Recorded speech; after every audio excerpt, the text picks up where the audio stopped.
Good morning to all my learners. As you all know, Indian freedom struggle is one of the most significant progress in the history of India. Then it is essential for the new generation to know certain lessons from the freedom struggle of India to get an insight into the movements and events that led to independence. So, dear students, I am going to make you understand about all the major events of 19th century until the freedom was attained by India through India Wins Freedom chapter 15 from your social science book. Let us start from partition of Bengal. Students, you must be eager to know that why and when was Bengal divided, how did it affect Indians, and many more things about it. So let us start to satisfy our queries. So dear students, in 1905, the British decided to divide or partition Bengal. One half was to have a large majority of Muslims, while the other half was to have a majority of Hindus. It is very much clear that it was divide and rule policy of the British. The British were very insecure to see the increasing unity among the Indian people.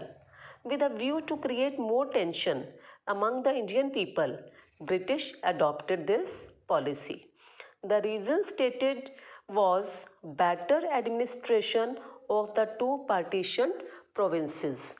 Students, what do you think? Indian people were satisfied with this statement? No. A big no. The people, however, were well aware that the real reason behind this was to divide them on the basis of their religion. What was the effect of this move on the people? Students, this move angered the people as they felt that the British were preventing Hindus and Muslims from uniting against them. They strongly opposed the move. To protest against the partition of Bengal, the Congress launched Swadeshi and boycott movements. Students, now Indians raised their voice to use the goods made in their own country. At the same time, people were encouraged to boycott British goods. Students, what do you think? What is the message in this movement? Students, this movement was an economic strategy which aimed at removing the British Empire from power and improving economic conditions in India. To promote the products made in India and urge people to leave foreign goods was the main agenda of this movement. Students, surprising to know that this movement got a massive response from the public. Massive response means a very big response. Huge bonfires were lit in which foreign goods were burnt. Students, in reality, it happened. The people brought the foreign goods, whatever they had at their homes, and all together burnt them in large fires. Many women and students came forward to participate in these movements. The British tried to suppress these movements and were alarmed by the uproar over the partition of Bengal. Students, suppress means to stop something by using force. Alarmed means feeling frightened or worried. And meaning of uproar is an angry discussion about something. In simple words, we can say that the British tried hard to stop these movements by using force. Side by side, they were feeling frightened because of angry discussions over the partition of Bengal. Though the movement started in Bengal but spread across the country very soon. As a result, the British decided to reunite Bengal in 1911. Students, see the spirit of Indians.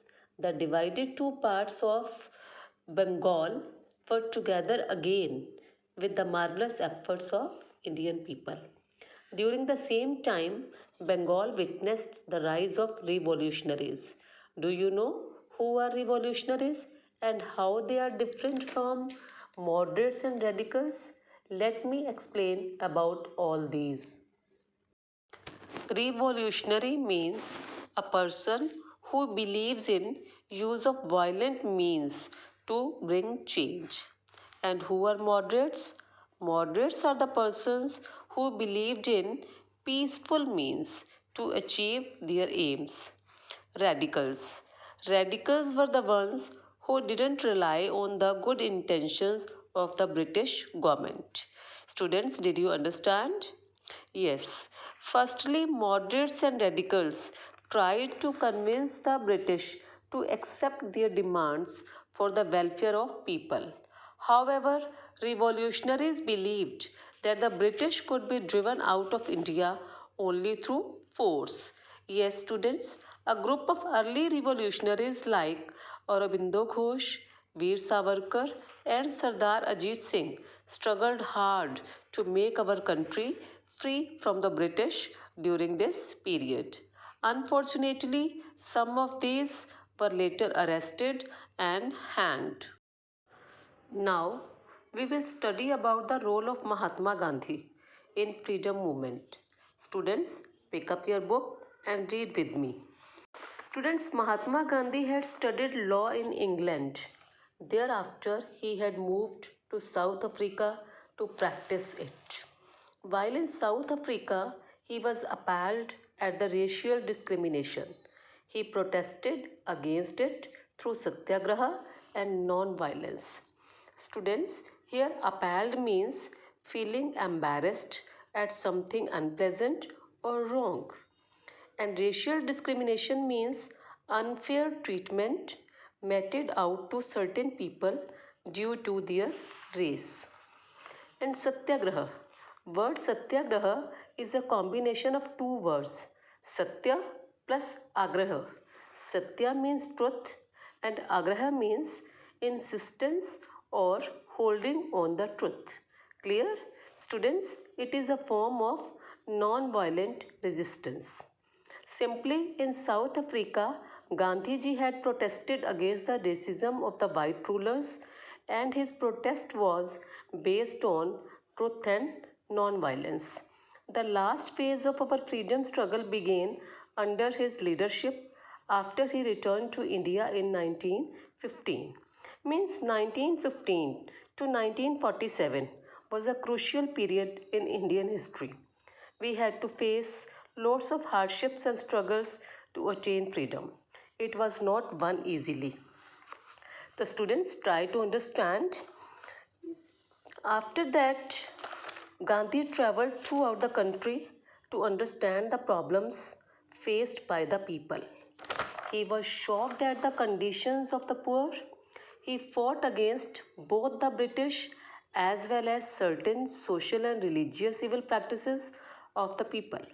He asked the people to protest against unjust laws made by the British government. Students, now we will read about one of the most tragic incidents, that is Jallianwala Bagh massacre.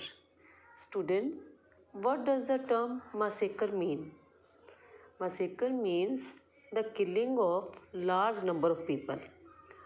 On April 13, 1919, many people had gathered in Jallianwala Bagh, a park with a high-walled boundary in Amritsar, for a public meeting.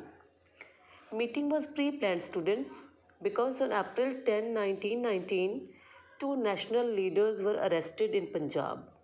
This meeting was a protest against the arrests of the leaders. A British officer, General Dyer, and his men blocked the only entrance to the park and opened fire at the crowd gathered there. Students, what were the causes of Jallianwala Bagh massacre? Students, British General Dyer was very cruel. He wanted to teach Indians a lesson and not to indulge in any form of protest against the British. So dreadful incident occurred. The whole country was shocked at this incident. All Indian leaders protested against this horrible act. Further, this incident led to the launch of non-cooperation movement. Further, in 1920, Gandhiji launched the non-cooperation movement. Gandhiji asked the people to disobey the British and their laws peacefully.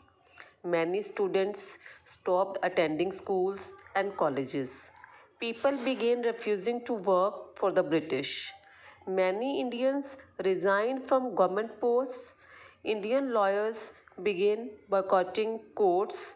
It was a peaceful protest that Gandhiji had desired. However, he had called off the movement in 1922 after some people had set fire to a police station in Chauri Chaura in Uttar Pradesh, killing 22 policemen. Shocked by the incident, Gandhiji withdrew the movement. Students, I will explain the content in simple words now. In 1920, Gandhiji started the non-cooperation movement. He told the people of India to disobey the laws in a peaceful way.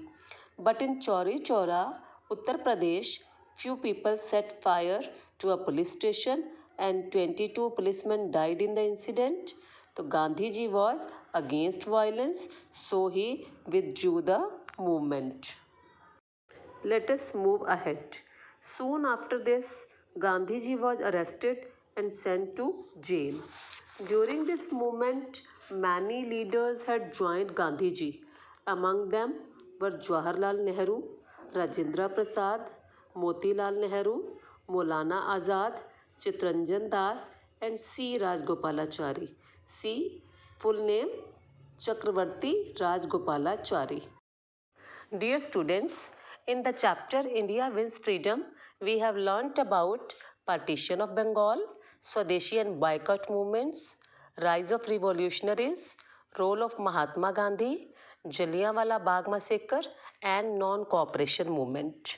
In next video, I will explain about how India got freedom. Thank you and stay safe.